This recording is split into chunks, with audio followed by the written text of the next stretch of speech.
ಧರ್ಮಸ್ಥಳದಲ್ಲಿ ಅನನ್ಯ ಭಟ್ ನಾಪತ್ತೆ ಕೇಸ್ನ ಸೀಕ್ರೆಟ್ ಅನ್ನು ಸುವರ್ಣ ನ್ಯೂಸ್ ರಿವೀಲ್ ಮಾಡಿತ್ತು. ಇದೀಗ ಸುವರ್ಣ ನ್ಯೂಸ್ ವರದಿಯನ್ನ ಶಾಸಕ ಯತ್ನಾಳ್ ಶ್ಲಾಘಿಸಿದ್ದಾರೆ. ಸುವರ್ಣ ನ್ಯೂಸ್ ಒಳ್ಳೆ ಕೆಲಸ ಮಾಡಿದೆ. ಸುವರ್ಣ ನ್ಯೂಸ್ ಸಂದರ್ಶನವನ್ನು ನಾನು ನೋಡಿದ್ದೇನೆ.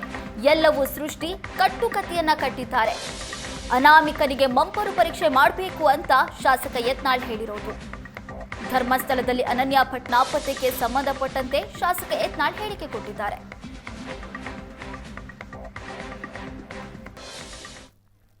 ನೀವೇನು ಸುವರ್ಣದವ್ರೇನು ಎಲ್ಲ ಅದು ಭಾಳ ಬೆನ್ನು ಹತ್ತಿ, ಯಾಕಂದ್ರೆ ನಿಮ್ಮ ಮ್ಯಾಗೂ ಅಪವಾದ ಇತ್ತು. ಏನಂದ್ರೆ ಭಾಳ ನೀವು ಧರ್ಮಾಧಿಕಾರಿಗಳನ್ನ ರಕ್ಷಣೆ ಮಾಡ್ಲಕತ್ತಾರೆ ಅಜಿತ್ ಹನುಮಕ್ಕನವ್ರು ಅಂತ ಹೇಳಿ. ಆದರೂ ಒಳ್ಳೆ ಕೆಲಸ ಮಾಡಿದಿರಿ. ಎಲ್ಲ ಚಾನಲ್ದವ್ರು ಇಷ್ಟು ಸಕಾರಾತ್ಮಕವಾಗಿ ಒಂದು ಧಾರ್ಮಿಕ ಭಾವನೆಗೆ ಇದು ಆಗಬಾರ್ದು ಅಂತ ಹೇಳಿ ಎಲ್ಲ ಮಾಧ್ಯಮದವ್ರು ಏನು ಮಾಡಿದಿರಿ. ಇದರ ಒಂದು ಪುಣ್ಯದಿಂದಲೇ ಇವತ್ತು ಯಾವುದೇ ಅಪವಾದ ಬರಲಿಲ್ಲ.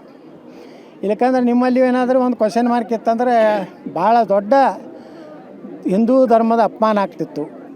ಪಾಪ ಒಬ್ಬ ಧರ್ಮಾಧಿಕಾರಿ ವೀರೇಂದ್ರ ಹೆಗಡೆಯವ್ರು ಸಾಕಷ್ಟು ಒಳ್ಳೆ ಕೆಲಸ ಮಾಡ್ಯಾರ ನೋಡ್ರಿ. ಜಾತಿ ಮುಖ್ಯ ಅಲ್ಲ. ಬೇಡರ ಕಣ್ಣಪ್ಪ ಅಂತಿದ್ದ.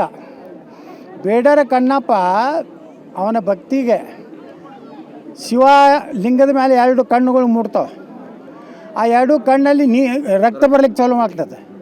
ಅವಾಗ ಬೇಡರ ಕಣ್ಣಪ್ಪ ಲಿಂಗದ ಮ್ಯಾಗಿನ ಕಾಲಿಟ್ಟು ತನ್ನ 2 ಕಣ್ಣು ತೆಗೆದು ಅದಕ್ಕೆ ಕೂಡಿಸ್ತಾನೆ. ಅಂದರೆ ಜಾತಿ ದೇವ್ರಿಗೆ ಇಲ್ಲೇ ಇಲ್ಲ. ಅವ ಯಾವುದೇ ಜಾತಿ ಇರಲಿ, ಅದನ್ನು ಒಳ್ಳೆ ಕೆಲಸ ಮಾಡೋದಂದ್ರೆ ನಮ್ಮ ಸಮಾಜ ಒಪ್ಪುಗೊತ್ತು ಬಂದಿದೆ. ಅವ್ರು ಜೈನರು ಇರಲಿ, ದಲಿತರೇ ಇರಲಿ, ಯಾರೇ ಇರಲಿ. ಇಲ್ಲಿ ನಮ್ಮ ಮುಳ್ಳಕ್ಷಿ ಒಳಗಂದು ಹನುಮಂತರು ಇದೆ, ಅಲ್ಲಿ ದಲಿತರು ಅದನ್ನು ಇದನ್ನು ಮಾಡ್ತಾರೆ, ಪೂಜೆ ಮನಗುಳಿ ಅಗಸಿ ಒಳಗೆ. ಅದಕ್ಕೇನು ಯಾರು ತಕರಾರು ಮಾಡ್ತಾರೆ? ಯಾರೂ ಇಲ್ಲ. ಅವ್ರ ಭಕ್ತಿ ಅದು. ಅದಕ್ಕೆ ನಮ್ಮ ಹಿಂದೂ ದೇವಸ್ಥಾನಗಳಲ್ಲಿ ಯಾವುದೇ ಜಾತಿ ಇಲ್ಲ. ಅದಕ್ಕೆ ಇದನ್ನು ಏನು ಇವರು ನಮ್ಮ ಸನಾತನ ಧರ್ಮ ಅಪಮಾನ ಮಾಡುವಂಥ ಏನೊಂದು ಕೆಟ್ಟ ಹುಳುಗಳು ಅದಾವು. ಇವೆಲ್ಲ ಮೊಘಲರಿಗೆ ಹುಟ್ಟಿದಂಥ ಹುಳುಗಳು. ಇವೆಲ್ಲ ಟಿಪ್ಪು ಸುಲ್ತಾನಿಗೆ ಹುಟ್ಟಿದಂಥ ಹುಳುಗಳು ಏನು ಕರ್ನಾಟಕದಾಗ ಅದಾವು, ದೇಶದ ತುಂಬ ಅದಾವೆ. ಅವರೆಲ್ಲ ಕೂಡಿ ಇದನ್ನು ವ್ಯವಸ್ಥಿತವಾಗಿ ನಮ್ಮ ಇದು ಮಾಡ್ತಾಯಿದ್ದಾರೆ. ಅದಕ್ಕೆ ನಾವು ಒಪ್ಪಿಗೆ ಕೊಡೋದಿಲ್ಲ. ನಿನ್ನೆ ಭಾಳ ಖಡಾಖಂಡಿತವಾಗಿ ಹೇಳಿದ್ದೀವಿ ನಾವು ಸರ್ಕಾರಕ್ಕೆ.